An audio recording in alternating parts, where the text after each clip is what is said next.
Gördüğünü sanmıyordum, görmüşsün. Bilmiyordum ama ben saklıyordum içimdekini, gizliyordum bana bile.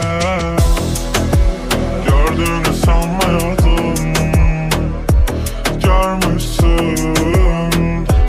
Bilmiyordum ama ben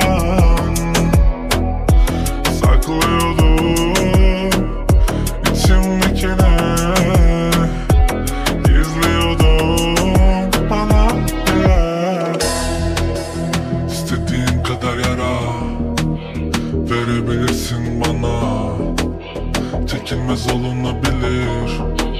Her aşık değil bir numara, yazıp çizip dili konuşur.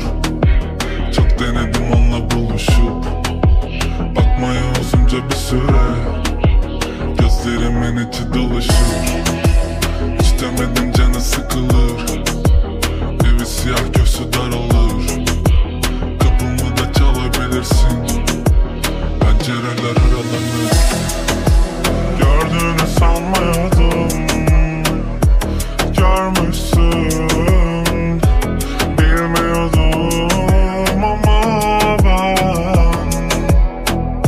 saklıyordum içimdekini, gizliyordum bana bile. Gördüğünü sanmıyordum, görmüşsün. Bilmiyordum ama ben saklıyordum içimdekini, gizliyordum bana bile. Son bulmayı diliyorum, bütün yollarını biliyorum. Gelip kollarının arasına hep sevilmeyi diliyordum. Duyguların hepsi karışır, kalbim bütün bunlara da alışır.